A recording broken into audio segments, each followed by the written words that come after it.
Hello friends, welcome to study home.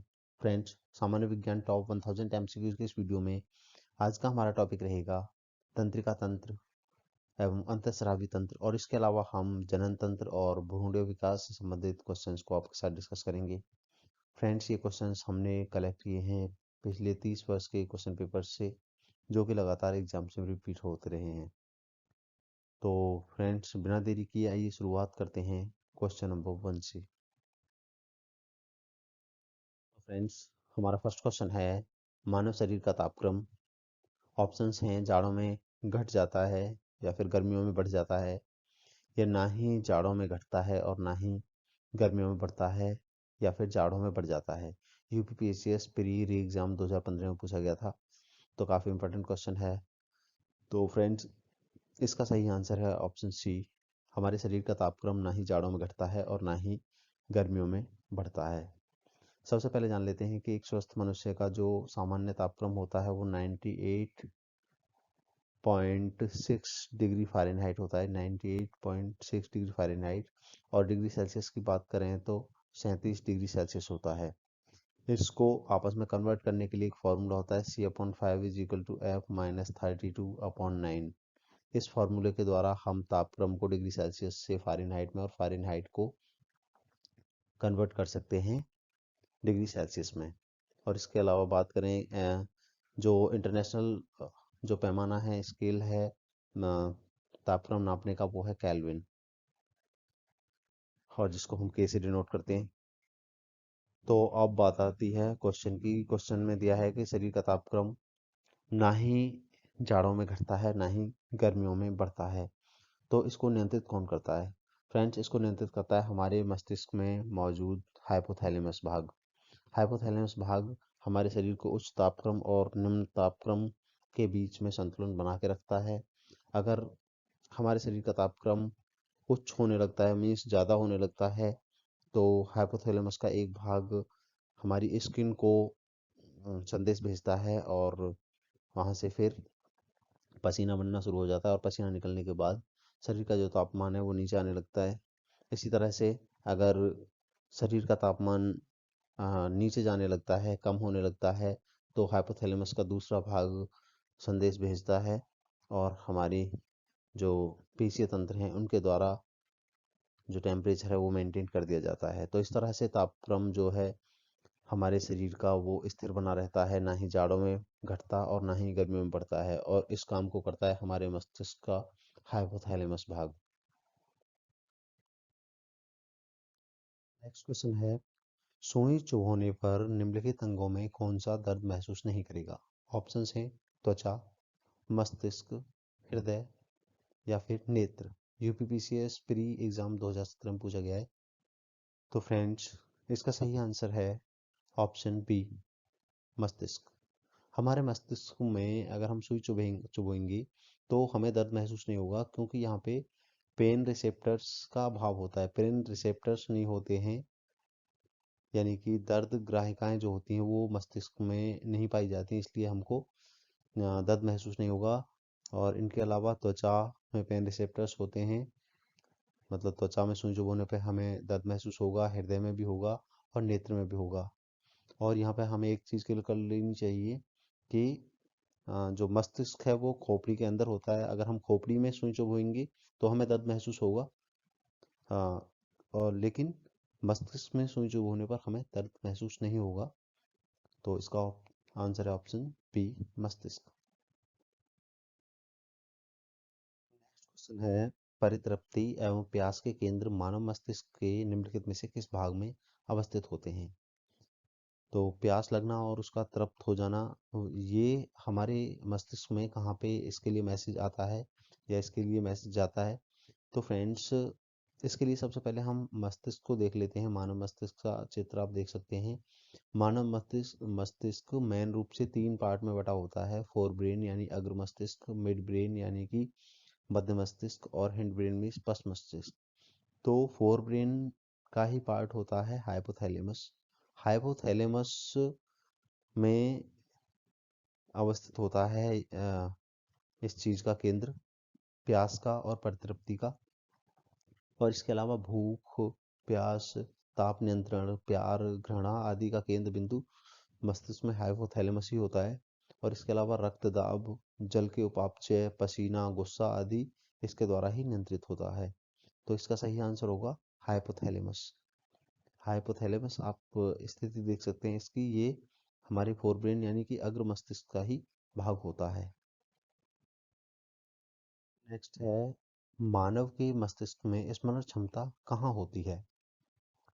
तो जैसे कि हमने पिछले क्वेश्चन में डिस्कस करा था, मानव मस्तिष्क मेन रूप से 3 पार्ट में बटा होता है, फोरब्रेन यानी अग्र मस्तिष्क, मध्य मस्तिष्क और पश्च मस्तिष्क। तो जो ये फोरब्रेन का पार्ट होता है, एक सेरेब्रम, सेरेब्रम जो कि मस्तिष्क का सबसे बड़ा पार्ट होता है। आप देख सकते हैं यहाँ पे। तो ये मानव मस्तिष्क में स्मरण का केंद्र होता है, और इसके अलावा ऐच्छिक क्रियाओं का और स्मरण क्षमता आदि को यही नियंत्रित करता है। तो ऑप्शन होगा बी, राइट आंसर, सेरिब्रम, जो सेरेब्रम बोलते हैं। फिफ्थ क्वेश्चन है, प्रतिवर्ती क्रियाओं यानी रिफ्लेक्स एक्शन का नियंत्रण केंद्र कहाँ पर होता है? हम जो हम हमारे बॉडी के खिलाफ जो भी एक्शंस होते हैं उनके खिलाफ हम रिएक्शन करते हैं, तो उसका केंद्र कहाँ पे होता है? प्रमस्तिष्क में यानी सेरेब्रम में, अनुमस्तिष्क यानी सेरेब्रम में, या फिर कशेरुकरज्जु स्पिनल कॉर्ड में, या फिर तंत्रिका कोशिका यानी कि नर्व सेल में। ये बीपीएससी यानी बिहार की पीसीएस परीक्षा में पूछा गया था क्वेश्चन। तो फ्रेंड्स, जो शरीर में प्रतिवर्ती क्रियाओं का नियंत्रण होता है वो हमारी स्पिनल कॉर्ड में होता है, कशेरुकरज्जु में होता है। और इसमें हम उद्दीपनों को ग्रहण करते हैं और उसके हिसाब से फिर प्रतिक्रिया देते हैं। तो हमारी जो प्रतिक्रिया होती है वो 2 तरह की होती है, कंडीशनड कंडीशनड प्रक्रिया होती है एक प्रतिक्रिया, और एक होती है अनकंडीशनड। कंडीशंस मीन्स जो हमारी आदत में व्यवहार में पहले से होती हैं उन्हें हम करते हैं, और अनकंडीशंस मीन्स नई क्रियाएं करते हैं हम अचानक से। तो इसका उदाहरण आप समझ सकते हैं कि जब हमारा पैर कांटे में पड़ता है तो हम एकदम से पैर को हटा लेते हैं। तो ये हमारे रिफ्लेक्स एक्शन का ही पार्ट है, जो कि होता है कशेरुकरज्जु के यानी कि स्पिनल कॉर्ड के द्वारा। नेक्स्ट क्वेश्चन है, सूची 1 में अंतःस्रावी ग्रंथियां दी गई हैं, और सूची सेकंड में स्रावित हार्मोन दिए गए हैं। तो इनको सुमेलित करना है हमें। आप देख सकते हैं सूची फर्स्ट में ये ग्रंथियां हैं, अंतःस्रावी ग्रंथियां, और सूची सेकंड में जो है स्रावित हार्मोन दिया गया है। तो कौन सा हार्मोन, कौन सी ग्रंथि कौन सा हार्मोन स्रावित करती है, ये हमको मैच करना है। तो जनन ग्रंथि से कौन सा हार्मोन स्रावित होगा? तो जो ये प्रोजेस्टेरोन है, प्रोजेस्टेरोन ये होता है महिलाओं के मासिक धर्म से संबंधित और गर्भावस्था संबंधित होता है। तो जनन ग्रंथि को हम मिलाएंगे प्रोजेस्टेरोन से। और पीयूष ग्रंथि से होता है वृद्धि हार्मोन सिगरेट और अग्नाशय, जैसे कि हम पहले भी बात कर चुके हैं, जो पैंक्रियाज में हमारे इंसुलिन बनता है, तो जिसकी वजह से डायबिटीज हो जाता है जिसकी कमी से। और अधिवक वृक्क जो होता है, ये वृक्क के हमारी किडनी के ऊपर ही होता है, ये ग्रंथि अधिवृक्क, और इससे कार्टिसोल नाम का हार्मोन सिगरेट होता है। तो इस तरह से इनका मैच है। नेक्स्ट क्वेश्चन है, अगर अग्नाशय में खराबी हो तो क्या होगा? ऑप्शंस हैं, पाचन क्रिया ठीक नहीं होगी, इंसुलिन और ग्लूकागोन नहीं बनेंगे, रक्त निर्माण बंद हो जाएगा, या फिर रक्तचाप बढ़ जाएगा। तो इसमें से सही आंसर होगा ऑप्शन बी, इंसुलिन और ग्लूकोगोन नहीं बनेंगे। क्योंकि जो हमारी पैंक्रियाज है यानी कि अग्नाशय है, वो मिक्स ग्लैंड है, एक मिश्रित ग्रंथि है, और इसमें से पाचक एंजाइम और इसके अलावा इसकी जो लैंगरहैंस द्वीपिका होती हैं उनकी बीटा कोशिकाओं से बनता है इंसुलिन। इंसुलिन नाम का हार्मोन, जिसकी कमी से डायबिटीज हो जाती है, यानी ब्लड में हमारे शुगर का लेवल बढ़ जाता है। और इसकी जो अल्फा कोशिकाएं होती हैं उनसे बनता है ग्लूकेगॉन ग्लूकेगॉन तो अगर अग्नाशय में खराबी हो जाएगी तो इंसुलिन और ग्लूकागॉन नहीं बनेगा। तो ऑप्शन बी इसका सही आंसर होगा। क्वेश्चन है, इंसुलिन होता है, इंसुलिन क्या होता है? स्टेरॉइड होता है या फिर कार्बोहाइड्रेट होता है, प्रोटीन होता है या फिर वसा होता है? जैसे कि हमने बात की थी पीछे, इंसुलिन जो है अग्नाशय यानी कि पैंक्रियाज से स्रावित होता है और ये एक प्रोटीन श्रृंखला श्रृंखला होती है, प्रोटीन श्रृंखला के रूप में होता है या फिर इसको हम पेप्टोइड हार्मोन भी कहते हैं। और ये अग्नाशय की लैंगरहैंस की जो दीपिका होती हैं उनकी बीटा कोशिकाओं से स्रावित होता है और इसकी कमी से हमारे शरीर में डायबिटीज रोग हो जाता है। नेक्स्ट है, इंसुलिन में निम्नलिखित में से कौन सी धातु मौजूद होती है? टिन, तांबा, जस्ता या फिर एल्यूमिनियम? झारखंड की पीसीएस परीक्षा 2013 में पूछा गया था। तो फ्रेंड्स इसका सही आंसर है ऑप्शन सी, जस्ता। इंसुलिन के अंदर जस्ता मौजूद होता है। Option C is the right answer. Next question है, माँ और शिशु के बीच गले लगना या चूमना निम्न हार्मोनों में किसके मोचन को प्रेरित प्रेरित करता है? मोचन मीन्स श्रावण को। कौन सा जो हार्मोन है माँ के गले लगने या चूमने पर स्रावित होता है? तो इंसुलिन, नॉरएड्रेनालिन, पुटकोद्दीपक हार्मोन या फिर ऑक्सीटोसिन? तो फ्रेंड्स इसका सही आंसर है ऑप्शन डी, ऑक्सीटोसिन। माँ और शिशु के बीच गले लगना या फिर चूमना या फिर शिशु की देखभाल करना, जो वात्सल्य की भावना होती है और इसके अलावा जो मैथुन के समय जो भोग विलास की भावनाएं होती हैं उनको ऑक्सीटोसिन नामक हार्मोन ही बढ़ाता है। और ऑक्सीटोसिन हार्मोन के दो लक्ष्य ऊतक होते हैं महिलाओं में। एक तो स्त्री के गर्भाशय यानी कि यूटेरस में होता है और दूसरा स्तन ग्रंथियों यानी मैमरी ग्लैंड्स में ये होता है। तो इसका सही आंसर होगा ऑक्सीटोसिन। निम्नलिखित में से कौन सा हार्मोन स्तन ग्रंथियों के से दुग्ध का स्राव होने में भूमिका निभाता है?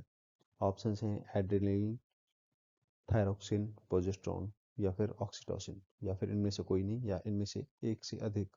तो फ्रेंड्स जैसा कि हमने पिछले क्वेश्चन में बात की थी कि ऑक्सीटोसिन जो हार्मोन है वो स्तन ग्रंथियों से स्रावित होता है और दूध का स्राव होने के लिए भूमिका निभाता है। इसके दो लक्ष्य ऊतकों की बात की थी हमने, एक तो होता है महिला के गर्भाशय यानी यूटेरस में और दूसरा होता है स्तन ग्रंथियों में। और शिशु के जन्म के बाद यह हार्मोन गर्भाशय को सामान्य अवस्था में लाने के लिए और शिशु द्वारा जब दुग्धपान होता है उसके समय स्तन की पेशियों को सिकोड़ कर ये दुग्ध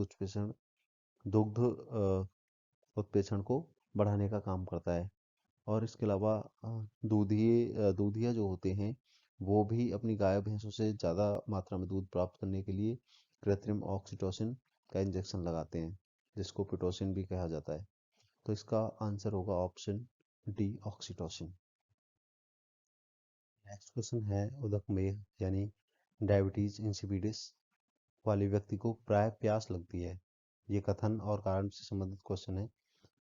तो इसका कारण है कि उदकमेह वाला व्यक्ति वैसोप्रेसिन के अतिशय से ग्रस्त रहता है।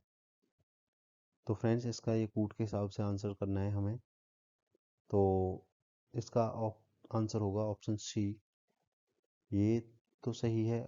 कथन ए सही है कि उदकमेह मीन्स जब बहुत ज़्यादा बार हमें टॉयलेट जाना पड़ता है तो उस कंडीशन को हम उदकमेह कहते हैं। तो उदकमेह वाले व्यक्ति को प्राय प्यास बहुत अधिक लगती है क्योंकि उसके जो है निर्जलीकरण यानी डिहाइड्रेशन की स्थिति हो जाती है जब बार बार वो टॉयलेट जाता है। और इसके उपचार के लिए कृत्रिम एडीएच का उपयोग करा जाता है जिसे पेटेशन बोलते हैं। और वैसोप्रेसिन या एडीएच की अधिकता होने पर मूत्र गाढ़ा और रुधिर तनु हो जाता है यानी कि हमारा जो ब्लड है वो पतला हो जाता है जिससे कि जो ब्लड प्रेशर है वो बढ़ जाता है। तो इसका कारण गलत है लेकिन कथन सही है। तो ऑप्शन सी इसका सही आंसर होगा। नेक्स्ट क्वेश्चन है, कौन सी ग्रंथि दुग्ध निष्कासन हार्मोन ऑक्सीटोसिन का श्रावण करती है? ऑप्शन है पीयूष ग्रंथि, थायराइड ग्रंथि, पैराथायराइड ग्रंथि या फिर एड्रिनल ग्रंथि। तो फ्रेंड्स, जैसा कि हम जानते हैं कि जो पीयूष ग्रंथि होती है हमारे शरीर के अंदर, वो मास्टर ग्लैंड कहलाती है, मास्टर ग्लैंड कहलाती है। तो क्योंकि ये शरीर के समस्त अंतस्रावी ग्रंथियों को संचालित करती है, और इसके द्वारा स्रावित होने वाला ऑक्सीटोसिन जो हार्मोन है, इसके अग्रपिंड द्वारा स्रावित होता है। तो इसका सही आंसर होगा पीयूष ग्रंथि। पीयूष ग्रंथि ही श्रावण करती है ऑक्सीटोसिन को, और इसको नियंत्रित भी करती है। नेक्स्ट है आयोडीन युक्त हार्मोन है थायरोक्सिन हार्मोन, एड्रिनलिन, यहाँ पे नाम मिसिंग हो गया है, और इनमें से कोई नहीं। तो फ्रेंड्स, इसका सही आंसर होगा ऑप्शन ए, आयोडीन युक्त हार्मोन होता है थायरोक्सिन, जो कि थायराइड ग्रंथि से स्रावित होता है। और थायराइड ग्रंथि कहाँ पे पाई जाती है? हमारे गर्दन में के भाग में स्थित होती है, जिससे थायरोक्सिन जो हार्मोन है वो स्रावित होता है। और इस हार्मोन की बात करें तो इसमें 65% आयोडीन होता है थायरोक्सिन में, और जो कि मुख्यतः अमीनो अम्ल होता है, ये अमीनो हम एसिड। और इसकी कमी से हम कॉमनली जानते हैं कि गोइटर रोग, घेंगा रोग हो जाता है। इसके अलावा जड़मानवता, मिक्सिडीमा रोग आदि हो जाते हैं। नेक्स्ट क्वेश्चन है आयोडीन युक्त नमक उपयोगी होता है क्योंकि यह पाचन बढ़ाता है, रोगों के प्रति प्रतिरोध वृद्धि करता है, या फिर थायराइड ग्रंथि का नियंत्रण करता है, या फिर उपयुक्त सभी। झारखंड पीसीएस 2013 में पूछा गया था। तो फ्रेंड्स, इसका आंसर है ऑप्शन सी, थायराइड ग्रंथि का नियंत्रण करता है। आयोडीन युक्त नमक इसलिए उपयोगी है क्योंकि यह थायराइड ग्रंथि का नियंत्रण करता है। और थायराइड ग्रंथि जब भी सही से काम करती है जबकि आयोडीन की हमें पर्याप्त मात्रा मिले। और आयोडीन की कमी से जो थायराइड ग्रंथि में वृद्धि हो जाती है और ये सही से काम नहीं करती है, जिससे कि गॉइटर रोग हो जाता है, घेंगा रोग हो जाता है। और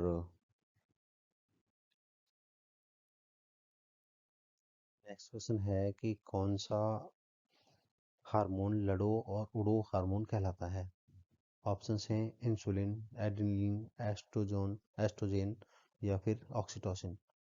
आप देख सकते हैं ये क्वेश्चन कई बार एग्जाम से पूछा गया है, काफ़ी इंपॉर्टेंट क्वेश्चन है। तो फ्रेंड्स, इसका सही आंसर है ऑप्शन बी, एड्रेनलिन।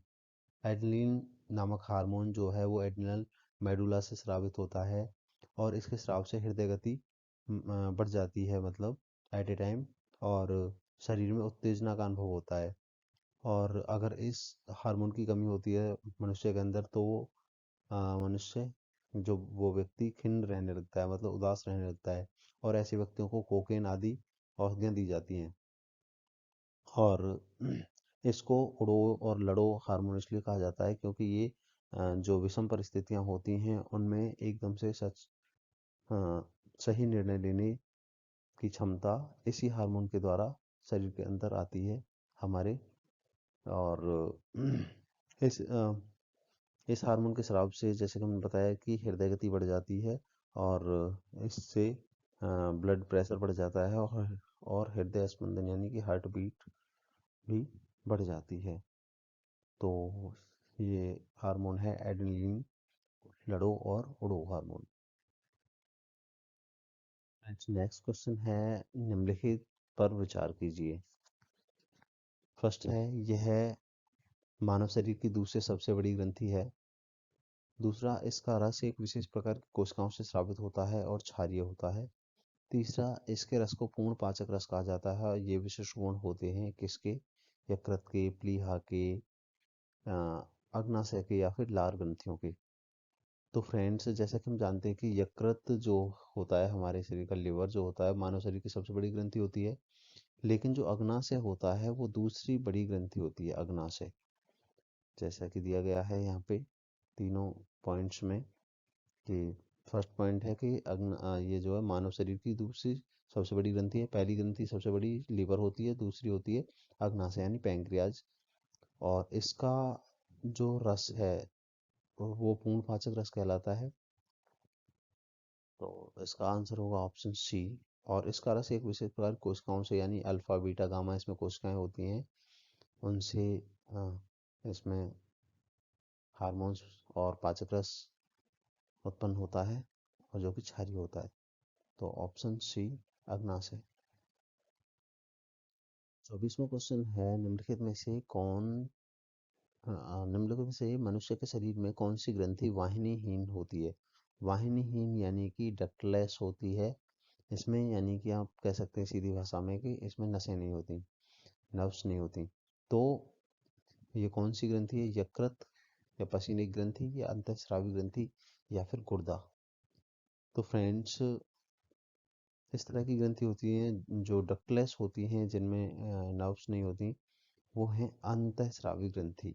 अंतःस्रावी ग्रंथि में वाहिनी नहीं होती कि स्राव होके में होके जाएगा।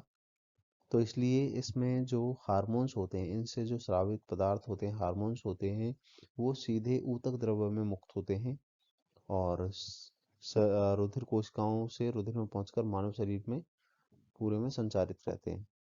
और इसके उदाहरण हैं पीयूष ग्रंथि, थायराइड ग्रंथि आदि इसी के उदाहरण हैं अंतःस्रावी ग्रंथियों की। नेक्स्ट क्वेश्चन है, मानव शरीर में निम्नलिखित हार्मोनों में से कौन सा रक्त कैल्शियम और फॉस्फेट को विनियमित करता है यानी कंट्रोल करता है?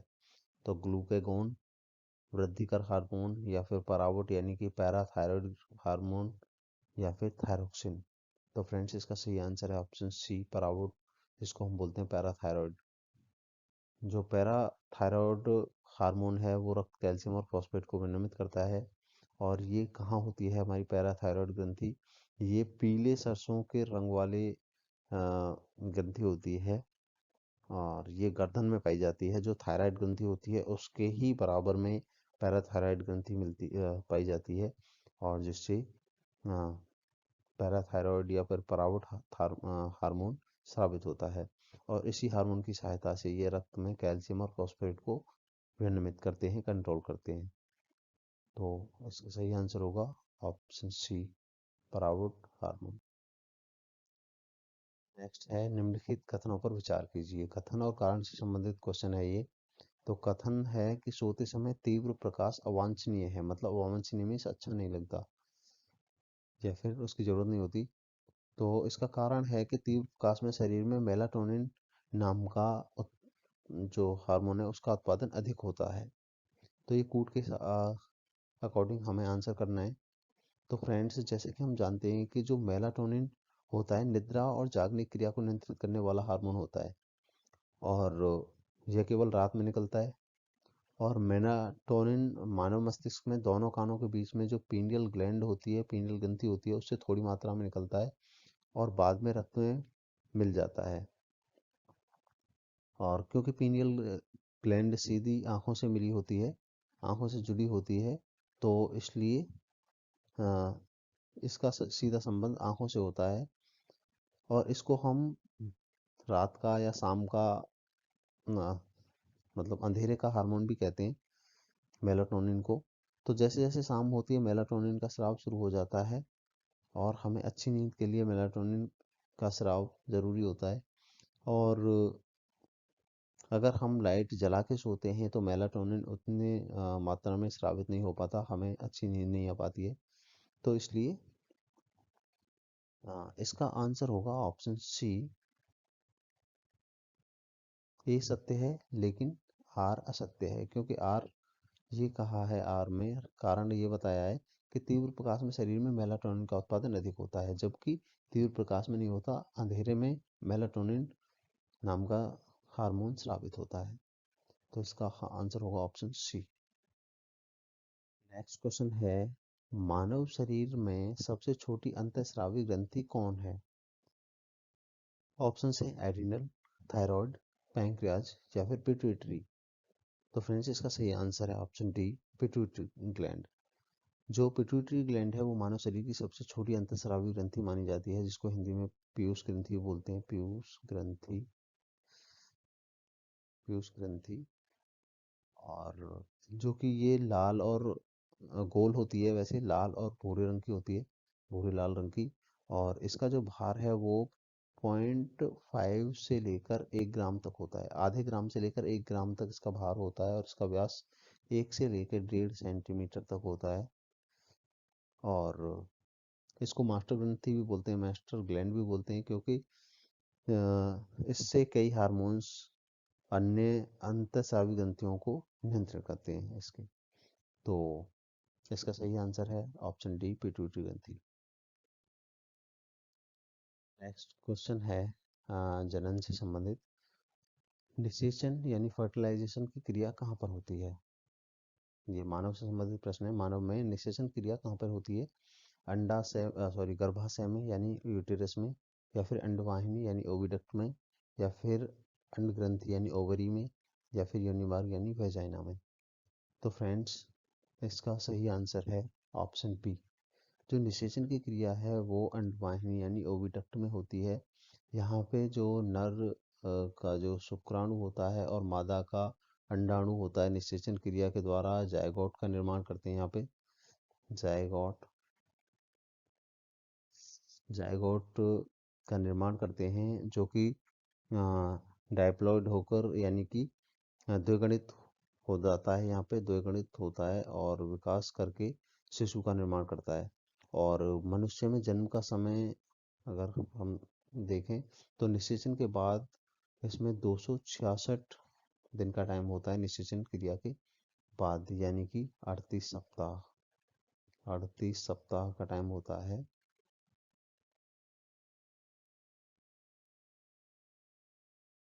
नेक्स्ट क्वेश्चन है काफी इम्पोर्टेंट। मानव भ्रूण का हृदय कब स्पंदन करने लगता है? तो ऑप्शंस हैं अपने परिवर्तन के प्रथम सप्ताह में, अपने परिवर्तन के तृतीय सप्ताह में, अपने परिवर्तन के चतुर्थ सप्ताह में, या फिर अपने परिवर्तन के छठे सप्ताह में। आईएएस के 1994 में पूछा गया था ये क्वेश्चन। तो फ्रेंड्स, इसका आंसर होगा ऑप्शन सी। अपने परिवर्तन के चतुर्थ सप्ताह में मानव भ्रूण का हृदय धड़कने लगता है यानी स्पंदन करने लगता है। और भ्रूणीय विकास जो होता है उसके तीसरे से 8वें सप्ताह को भ्रूण विकास काल कहते हैं, क्योंकि जो इसमें भ्रूण के अंग विकास का मुख्य समय होता है ये। और तीसरे महीने से जन्म तक के समय को भ्रूण काल कहते हैं, हम वाइटल पीरियड कहते हैं, जिसमें ऊतकों का और अंगों का परिपक्वन यानी मैचुरेशन और शारीरिक वृद्धि होती है। तो इसका आंसर होगा ऑप्शन सी।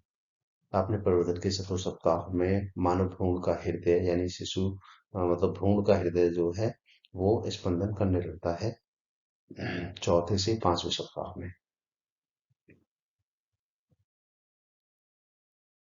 लास्ट क्वेश्चन है कि मादा जनन पथ में पहुंचने के पश्चात मानव शुक्राणु अपनी निषेचन क्षमता सुरक्षित रखते हैं 2 मिनट के लिए, 20 मिनट के लिए, 90 मिनट के लिए, या फिर 1 से 2 दिनों के लिए। तो फ्रेंड्स, इसका सही आंसर है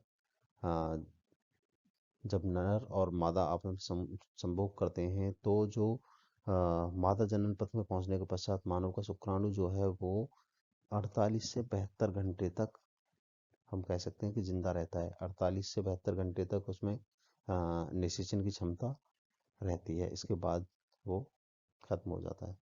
तो इसका ऑप्शन होगा 1 से 2 दिनों के लिए, ऑप्शन डी सही आंसर होगा 1 से 2 दिनों के लिए। तो फ्रेंड्स, इस तरह आज का ये वीडियो यहीं पे समाप्त होता है।